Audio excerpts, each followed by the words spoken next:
Alright, so this is my grandpa, Donald Miller, and we're having an interview with him for the Interview Veteran. So, you want to tell us a little bit about where you served, what branch and what? I was in the Air Force The Air Force, what years? from about late 64 to 69. Right. And where were you stationed? Well, I went to Lackland Air Force Base for training. From there I went to Vandenberg Air Force Base. Back then it was a SAC base, which means Strategic Air Command, which they no longer have in the Air Force. From there I went to 27 miles from Siberia in a place called Tin City, Alaska. We were just 27 miles from Russia. That's how far we were. And then I went to Norton Air Force Base in California, where I got out. Sweet, sweet. So tell us a little bit about your training. Well, I had some excellent gunfighting training. I learned how to use a hammer, and I became a carpenter. And after a carpenter, I became a welder.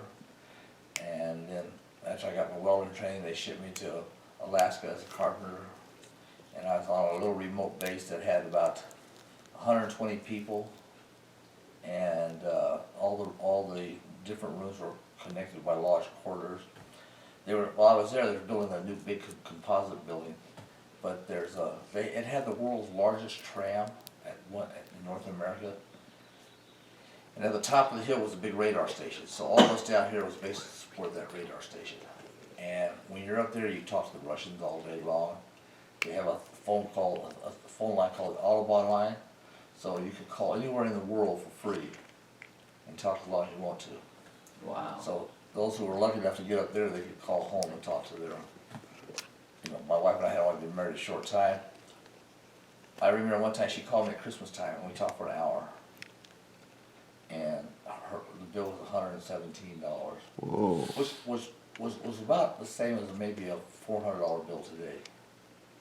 That's the difference in what income was.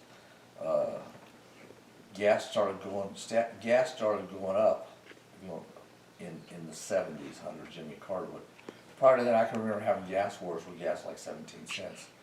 Vandenberg Air Force Base. So I never got to do any combat, but because I served during the Vietnam War, people says, when did you serve? I says, during the Vietnam War. They go, oh, you were in Vietnam. Well, no, I was in Vietnam. I was just served during the Vietnam War. Although my brother-in-law went to Vietnam. And one of my best friends was killed in Vietnam. He was coming back from Saigon to the base, and his motorcycle hit a rock and threw him off and killed him. Is that a sad way to die in Vietnam? Yeah. Good friend of mine, named Cliff Menzies. That was my historical military career. Sweet. So what was your, probably your favorite part of service? The day I got out.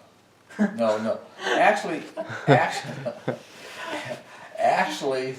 I love the military service. After you got in the Air Force anyway. Once you got out of basic training, it was just like a 9-to-5 job. I mean, other than you wore a uniform and if an officer came by, you stood an officer. But other than that, it was just like going to work anywhere else. Okay. I can tell you one funny story while I was there. I had this truck assigned to me, and I was captain of our squadron baseball team. And we had a little first lieutenant who just loved to play baseball, but he was terrible. And he was horrible. And since I was captain, I only allowed him to play when we were either way ahead or way behind. Okay, he hated me. Here I was an enlisted man, he was an officer. So one day I took the day off, and some kid from New York borrowed my truck. And he was hot rodding the truck around base. And they got the number and they called where I worked. They want to know who that truck was assigned to. This lieutenant, and the lieutenant found out it was assigned to me. So he was very happy because he finally got me. So I came to work one morning, and as soon as I get to work, my sergeant tells me to go up and see the lieutenant. So I walk to the lieutenant, and if you go to other branches, you got to go in and salute, that kind of stuff. I just walk in, and I said, yeah, what can I do for you, Lieutenant? And then he said, I got you, you little, and then he used some profound words. And I said, you what? He said, I found it. And he said it again. I said, Lieutenant, that little bar on your shoulder, you can take it and shove it up your leave, and I turned around and walked out, and he's screaming for me to come back. So I go back to my workstation. About 2 hours later, I get a call that the old man wants to see me. Now this is a full bird colonel. So I go up to his room, I go up to his office, and it was me, the colonel, and then his secretary, which was the secretary was a tech sergeant. But anyway, this colonel just chewed me out. I mean, he just ran me up one side and down the other. I mean, I'm like maybe 20 years old, 19, 20 years old, maybe 19. And I was, almost had me on the verge of tears. And he just told me if he ever talked to one of his dogs like that again, blah, blah, blah, blah. And so anyway, I went back and I took the rest of the day off. And I went up to the mess hall. I was sitting there eating, and this sergeant came in that was in the room. And he said, "Down me." I sat down. I go, "Yeah." He says, "You really got chewed out today, He said, "You deserve that." I said, "Yeah, I guess I did." He said, "Let me tell you something, Don. You didn't get chewed out half as bad as that lieutenant did." He said, "That lieutenant got shipped to the remotest site that colonel could send him. And as soon as his time's up, he has to muster out. His career's over with." He told that lieutenant, "No time do you ever talk to an enlisted man like you talk to that young man." The colonel said, "Lucky I wasn't that young man. I would come across that table, that desk, and beat the hell out of you." That's what I would have done. Because I have a thing about name calling. Now, if one of you guys call me a name, it wouldn't bother me a bit.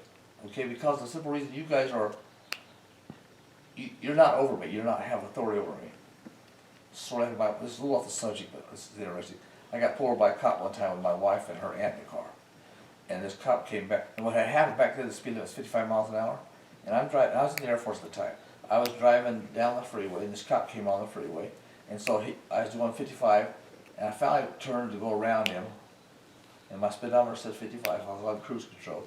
It took me a good 10 minutes to get around him. As soon as I got in front of him, he turned his lights on and pulled me over. And I thought, wow, I'm going to get a ticket for doing 55 and a half, okay? So anyway, he comes back there. He was in civilian clothes. There's another civilian dress guy. He came back there and rolled down his window. He said, "What are you trying to do, challenge me?" I said, "No, sir, I'm doing 55 miles an hour. I figured he's doing a little bit less. I have my car calibrated every month. Do you?" I said, "No." And then he called me some kind of a name. And of course, I lost my temper. And I told him that, if you want to give me a ticket, you give me a ticket. Otherwise, take your badge and shove it up your, what. And I was so upset. I told, and my wife says, "Darling," saying, "Now, honey, calm down, calm down." I said, "I'm not gonna calm down. Write me a ticket. Let's go to court.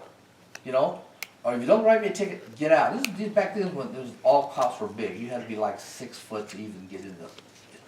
But anyway, he said, "Well, I'm not gonna give you a ticket today." I said, "Yeah, you coward." And I mean, I was mad. So anyway, I got back in the car, and I'm in kind of loose gravel, and so I sped out pretty fast. I screwed gravel all over him, his car, and everything else. He did nothing about it. Nice. One other quick story, I was coming home from base one time, back to my little town of Thousand Oaks, and I was speeding, this cop pulls me over. I had my uniform on, and I said, "Oh, I'm sorry, I just got back from Vietnam, I'm heading home, I haven't been home in over a year." He says, "Son, I'm not gonna give you a ticket." He says, "I appreciate your service, you go on." About a month later, the same area, the same cop pulls me over. Man, maybe 2 months later, told him the same story. He goes, "Wait a minute, I'm almost positive a couple months ago you were the one that told me that same story." He said, "I can't swear by it, but I'll tell you what, I'm gonna let you off this time.